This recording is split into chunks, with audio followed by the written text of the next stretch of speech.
بسم اللہ الرحمن الرحیم.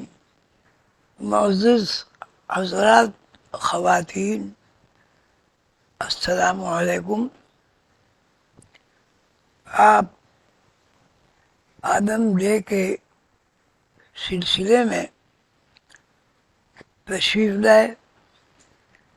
ہم سب حاضرین اور منتظمین آپ کا شکریہ ادا کرتے ہیں. دعا ہے کہ اللہ تعالیٰ آدم و حوا کے رشتے کی مناسبت سے، چونکہ ہم سب بہن بھائی ہیں، رنگ و نسل کا سلسلہ موسم کے اوپر ہے.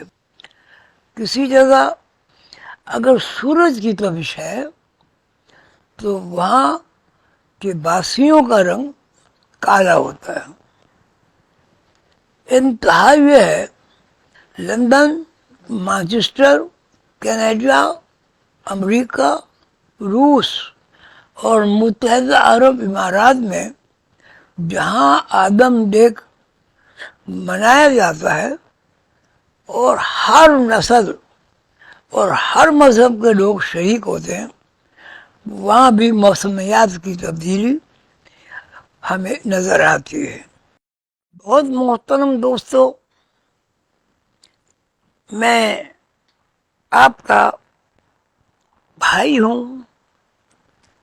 میرے پہلے والد حضرت آدم ہیں، میری پہلی ماں اما حوا ہیں. میرے دو بھائی ہیں جن کو آسمانی کتابیں ہائی لائٹ کرتی ہیں، حابیل اور قابیل. حابیل اور قابیل نے جو کچھ کیا وہ سب جانتے ہیں، یہ ان کا فعل ہے. لیکن یہ بات ہم سب کو، پوری دنیا کو، عیسائی کو، یہودی کو، مسلمان کو، یا جو بھی جس مذہب کا آدمی ہے، اس کو یاد کرنی چاہیے کہ ہم سب ایک باپ آدم اور ایک اماں حوا کی اولاد ہیں.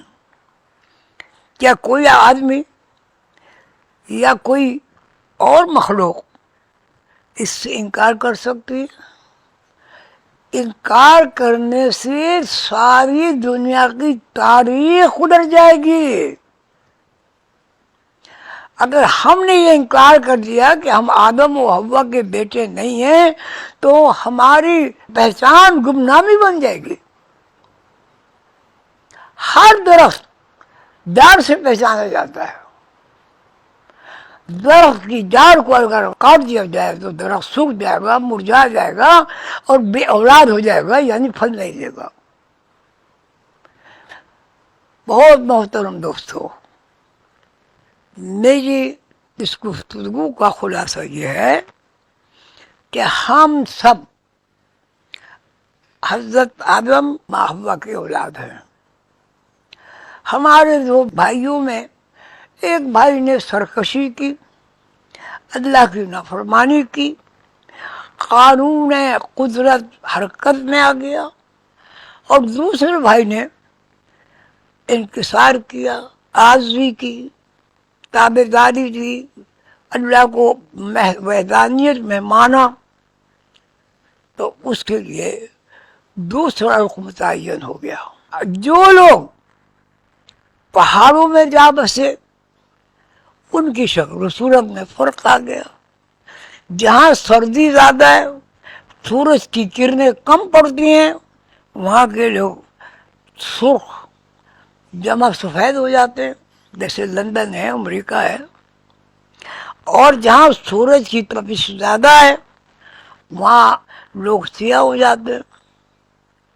آپ غور کیجئے، ایک آدمی بالکل گورا سفید اور سرخ رنگ کا ہے، وہ دھوپ میں مزدوری کرتا ہے. کچھ دنوں کے بعد اس کا اصلی رنگ سیاہ رنگ میں تبدیل ہو جاتا ہے. کیوں؟ آپ کہتے ہیں سورج کی تپش سے رنگ کالا ہو گیا ہے، سورج کی تپش سے رنگ سانولا ہو گیا ہے۔ ایسا نہیں ہے بھائی، موسمیات کا جب ہم غور و فکر کرتے ہیں تو اگر کوئی علاقہ ایسا ہے جہاں سیاہ رنگ زیادہ ہے تو بارش وہاں بھی برستی ہے، ٹھنڈ وہاں بھی ہوتی ہے، لیکن ٹھنڈ کا ٹمپریچر کم ہوتا ہے اور گرمی کا ٹمپریچر زیادہ ہوتا ہے۔ میں آپ سب حضرات و خواتین سے پوچھتا ہوں کہ ٹمپریچر کیا چیز ہے؟ آپ کہیں گے سورج کی تپش، اگر گرم ہے تو گرمی ہے، سورج اگر نمایاں نہیں ہے، اس کے اندر کی کرنیں ظاہر نہیں ہوتی تو ٹھنڈ ہے۔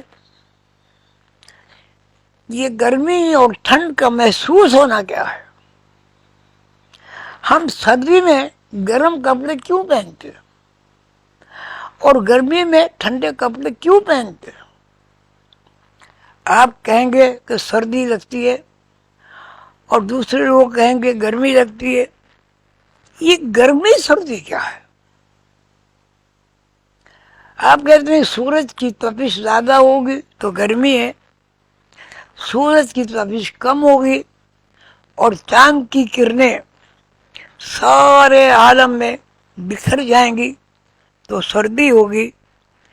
لیکن اگر سردی کو ہم گرمی میں بدلنا چاہیں تو ہم سہارا لیتے ہیں، آتش کا ماحول یعنی آگ کا ماحول ایسا ہو جائے کہ آپ سردی سے محفوظ ہو جائیں گے۔ سوال یہ ہے کہ آگ سردی میں گرمی کیوں پہنچاتی ہے اور گرم موسم میں ٹھنڈ کیسے پہنچاتی ہے؟ وہ کون سی ہستی ہے، کون سی شے ہے، کون سی ایجنسی ہے جو گرمی اور سردی کو محسوس کرتی ہے؟ لیکن ہمارے اوپر ایک وقت ایسا بھی آتا ہے کہ ہم مر جاتے ہیں، اب ہمارے سامنے ڈیڈ باڈی پڑی ہوئی ہے، اسے گرمی سردی کیوں نہیں لگتی؟ میں تمام اپنے دانشور بھائیوں سے، سائنسدانوں سے یہ سوال کرنے کے لیے پابند ہوں کہ مردہ آدمی کو یہ کپڑے پہننے کے بعد سردی کیوں نہیں لگتی؟ آگ کی تپش جو ہے وہ ایک طاقت ہے آگ کی، اس میں گرمی کیوں لگتی ہے؟ برف میں سردی کیوں لگتی ہے؟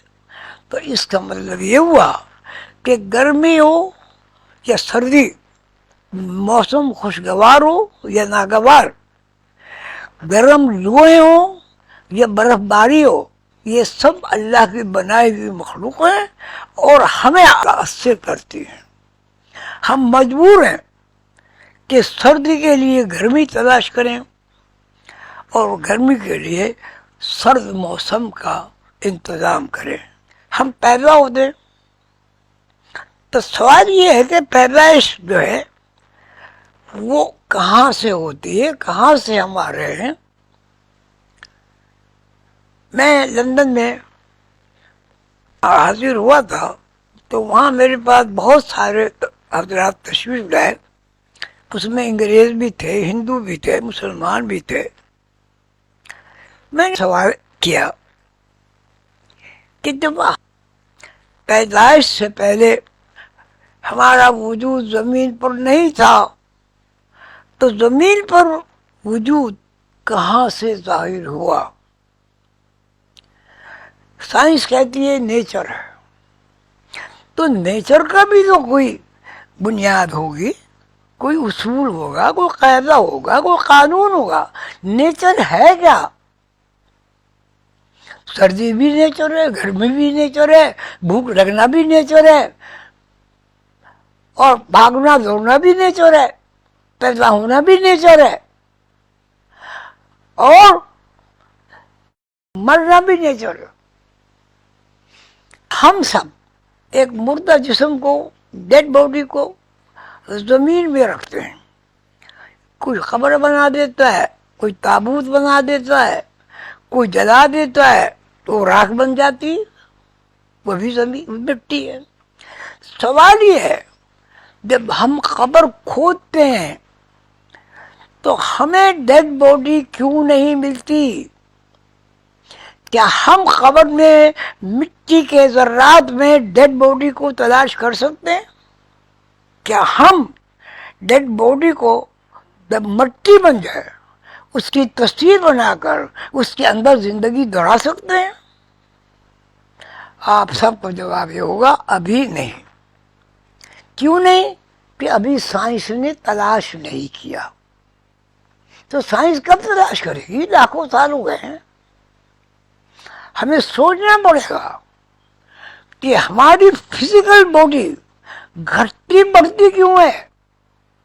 ہم کہتے ہیں توانائی ہمیں گھٹاتی ہے، بڑھاتی ہے، بوڑھا کرتی ہے، جوان کرتی ہے، طاقتور کرتی ہے، پہلوان بناتی، لیکن ڈیڈ باڈی کیوں ہوتی ہے؟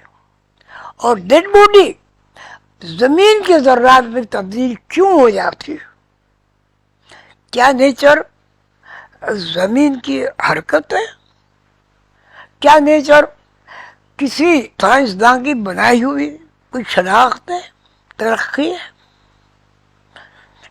اس کے بعد آپ دیکھیے آدمی کا بچہ پیدا ہوتا ہے، ایک دن کا بچہ ہوتا ہے، لیکن جب وہ دوسرے دن کا ہوتا ہے تو دوسرا دن غائب ہو جاتا ہے. آپ کہیں گے کہ اس کی حیث بدل گئی، جسم بدل گیا، ہاتھ پیر بڑے ہو گئے. پھر سوال یہ کہ کون بڑے کر رہا ہے، کون چھوٹے کر رہا ہے، کون جوان کر رہا ہے؟ نیچر. نیچر کیا چیز ہے؟ اگر نیچر کوئی چیز ہے، میں بھی تسلیم کرتا ہوں کہ نیچر ہے. اگر نیچر ہی سب کچھ کر رہی ہے تو نیچر بنائی کس نے؟ کون ہے جس نے نیچر بنائی ہے؟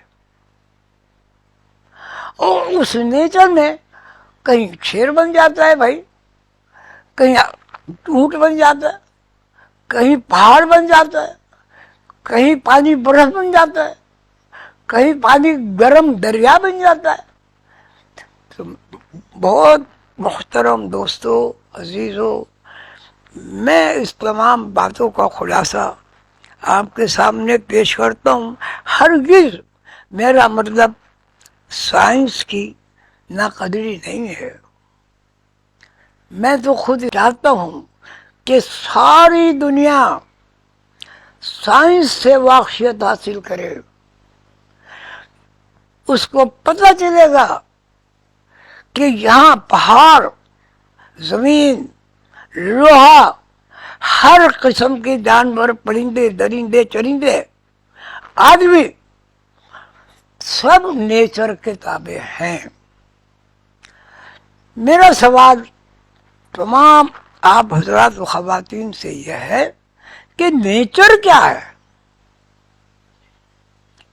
نیچر کو آسمانی کتابوں نے فطرت کہا ہے. اب انگریزی میں آپ نے فطرت کو نیچر کہہ دیا. سوال یہ ہے کہ ہمارے سامنے دنیا کا نقشہ یہ ہے کہ دنیا میں جب بھی کوئی چیز نمودار ہوتی ہے تو وہ پیدا ہوتی ہے. جب بھی کوئی شے نمودار ہوتی ہے وہ ڈائی سے نکلی ہوئی ایک گڑیا ہے، ایک گڈا ہے، ایک جسم ہے. نیچر اگر فطرت ہے تو بالکل سائنس کا یہ بہت بڑا اعجاز ہے، کمال ہے.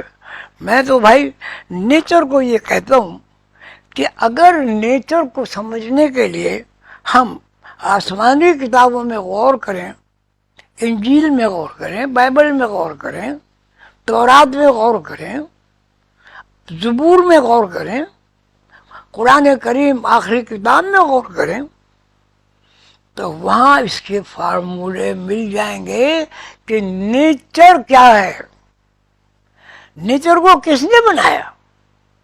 اب یہاں سائنس خاموش ہے. لیکن اب سائنس اس مقام پر پہنچ گئی ہے. کس نے پہنچایا؟ جس نے نیچر بنائی. نیچر کس نے بنائی؟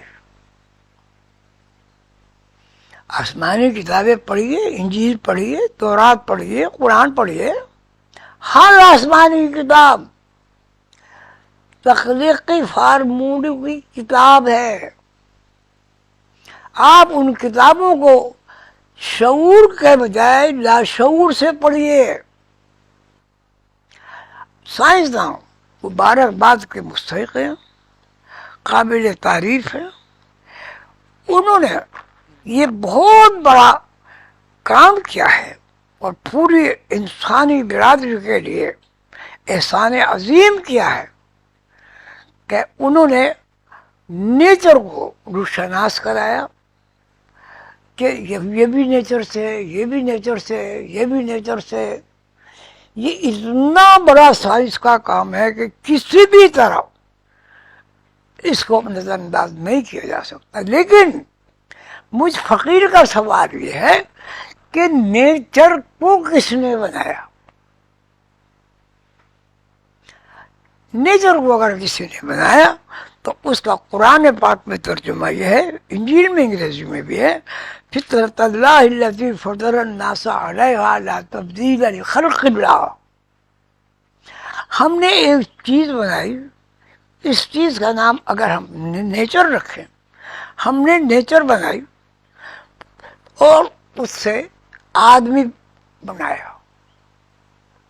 نیچر سے آدمی بنانے کا مطلب یہ کہ ابا آدم اماں حوا دونوں کو یکجا کیا، ایک دوسرے کے اندر جذب کیا، اور اس جذب کے اندر ماں کو یہ اللہ تعالیٰ نے حقوق عطا کیے کہ اس نے دو ملاپوں کو ایک جگہ کر ڈائی کی طرح تخلیقی پروسیس کو پروان چڑھایا.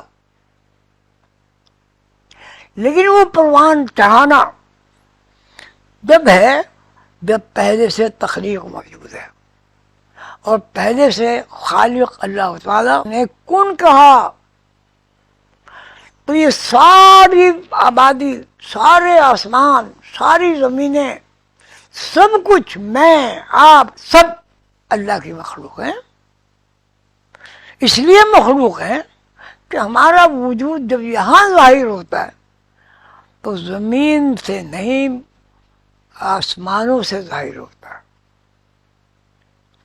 اس میں ٹائم کا عمل دخل ہے. اللہ تعالیٰ ایسی تخلیق کرنے والے ہیں جس میں ٹائم زیر بحث آتا ہے، وقت زیر بحث آتا ہے. وقت اللہ کی وہ تخلیق ہے جو ہمیں زمین پر نظر آتی ہے، آسمان پر نظر آتی ہے، پہاڑوں میں نظر آتی ہے. پہاڑوں میں برف گرتا ہے، نئے نئے درخت ہوتے ہیں، ٹھنڈ ہوتی ہے. افریقہ میں گرمی ہوتی ہے، لندن، امریکہ اور دوسرے مغربی شہروں میں ٹھنڈ بھی ہوتی ہے، گرمی بھی ہوتی ہے. یہ نظام کون چلا رہا ہے؟ کیا بجلی کے پنکھے چلا رہے ہیں؟ یہ نظام کیا آپ کے درخت چلا رہے ہیں؟ اگر درخت چلا رہے ہیں تو ہوا کس نے بنائی ہے؟ اگر ہوا نظام چلا رہی ہے تو اس کا ایک وجود ہے.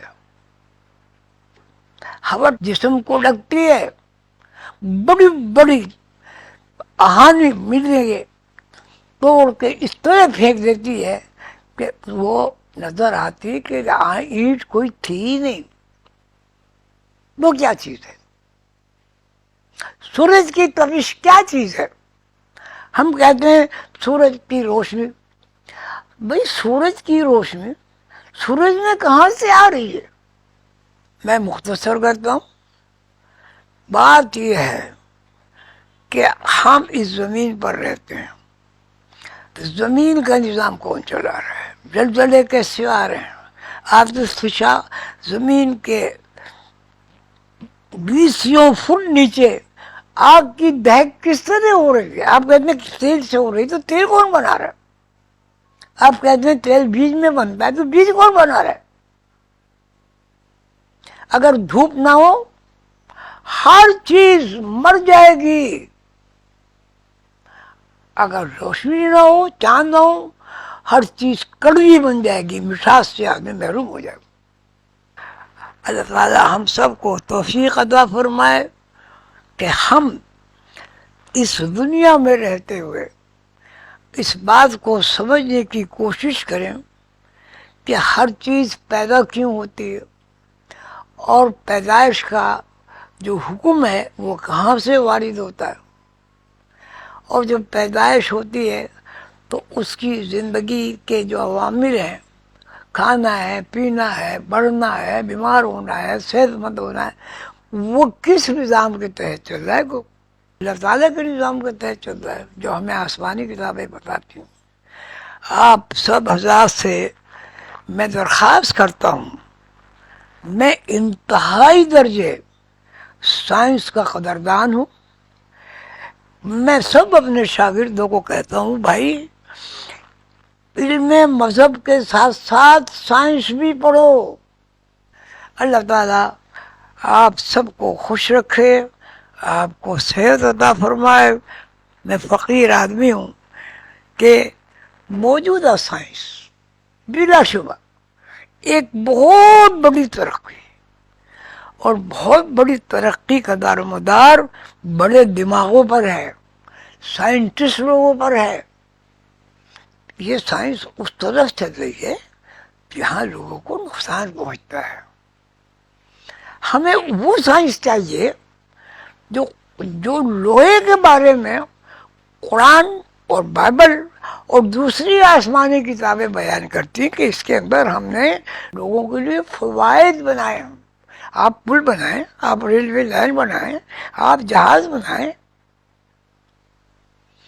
تو آپ تباہی بربادی کی طرف کیوں جاتے ہیں؟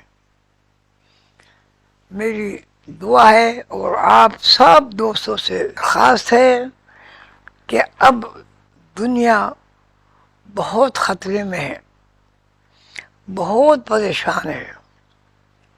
اللہ کے لیے، گاڈ کے لیے آپ اپنی سائنس کا رخ، اس ترقی کا رخ تباہی اور بربادی کے علاوہ تعمیر کی طرف موڑ دیں. میں نے کا وقت لیا، آپ یہاں تشریف لائے، میں بہت خوش ہوں. میں خود حاضر ہوتا، میں آپ سب سے ملتا، آپ سب سے باتیں کرتا، آپ سب سے مصافحہ کرتا. وہ نہیں ہو سکا.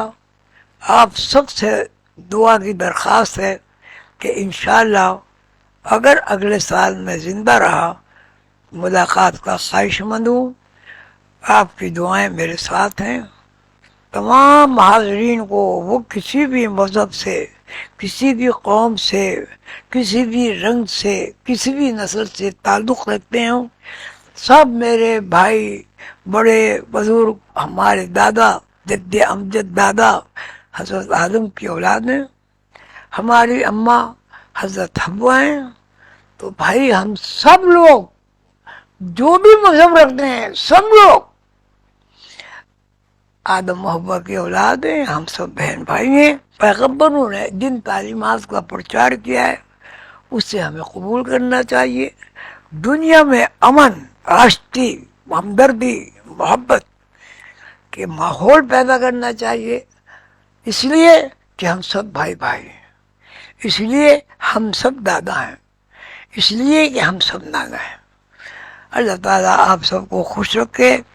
آپ سے بہت دعا کی درخواست ہے.